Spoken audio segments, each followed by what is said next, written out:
Okay, so we want to build a cross tool. This is going to be a y-axis cross tool, and this has two tool locations, so it's got two offset locations in y. So the first thing that we want to do is make sure that this is oriented correctly. So what I'm going to do here is, just to verify this looks like it's right at that face. This is the face that's going to interface with the turret. So what I'm going to do is just make sure 100% and hit the Align Z button after I've selected this face. Additionally, I want to make sure that this is going to be centered in the bore. So I want to pick one of these faces, and I'm going to hit Align Z once again. And that's going to make sure that everything is centered and aligned with the UVW axis. Now, I'm going to make this so that this piece is facing toward the main spindle. But it has to be oriented this direction, because to face toward the main, it's going to be along the red U or X axis. So what I can do here is just right click, select all, and then right click, go to copy, and I just need to hit rotate, move minus 90 degrees. I'm going to pick the X axis, or I mean the Z axis. Actually, I'll just leave it as the origin. I'll just say OK, and it should rotate -90 about Z automatically. And we can see that now our solid is positioned in the correct place. So next, what I want to do is just select everything again, and I'm going to change my colors just to make it look a little bit nicer. I would prefer not to have the bright yellows and reds and oranges. So since this is a velocity tool holder and it pretty much interfaces with Okuma products, I'll just use some gray and some blue, because that's Okuma's colors: white, basically black, or shades of gray, and blue. So I'll make this, I'm going to go ahead and select this solid. I'm going to change that to a nice blue there that looks like Okuma's colors. And then what I might want to do is grab some of this stuff here by holding the Control key. As I select these three elements, I can add all three solids into a group and then change the color of those together. And I'm going to grab these external collets as well, and I'm going to make them maybe a little bit darker. And let's see how that looks. That looks pretty good. And maybe do something with this, just so my simulations look really nice. And what I like to do with these coolant lines is I like to, again, holding the Control key down and picking, you can add or remove elements from the group. And I'll just pick something that looks kind of like brass that's a little bright. Actually, that color there wouldn't be too bad. What the highlight color would be.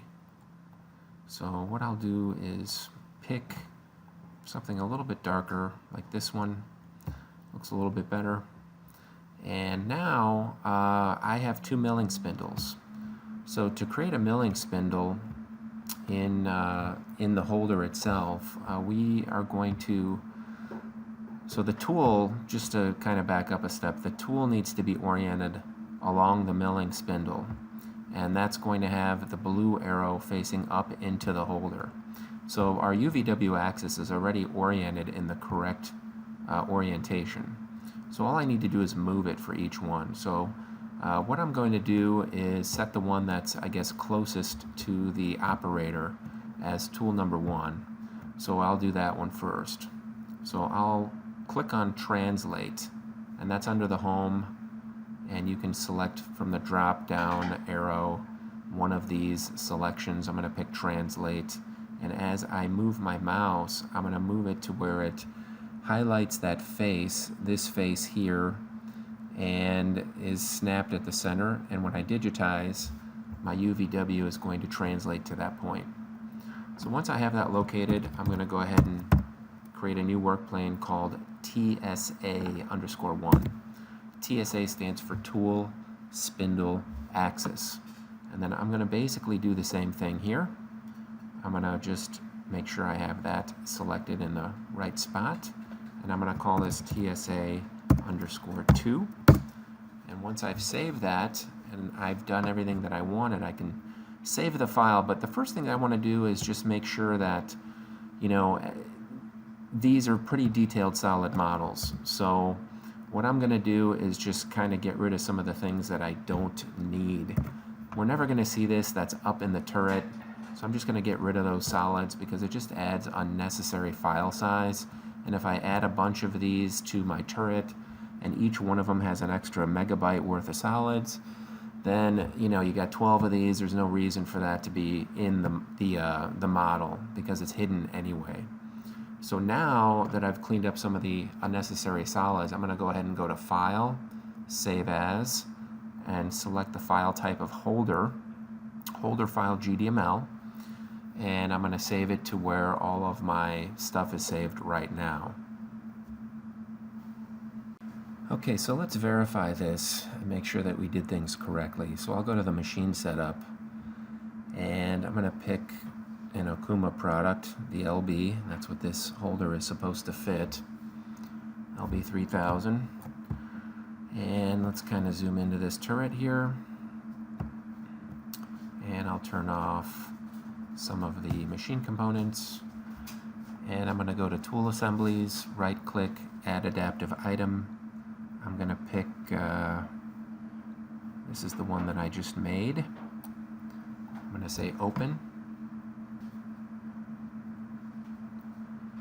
And we see it appear on the turret. And it looks like everything is looking good. And now we're going to just come in and test and make sure a couple tools will appear in the right place.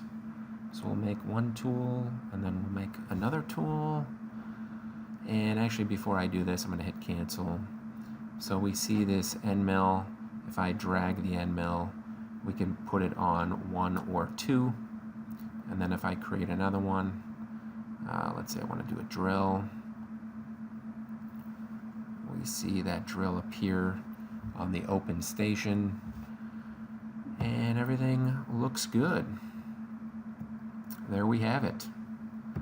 So the colors all match. It sits on the turret face exactly where we wanted it to, and we've got a little bit of Okuma blue.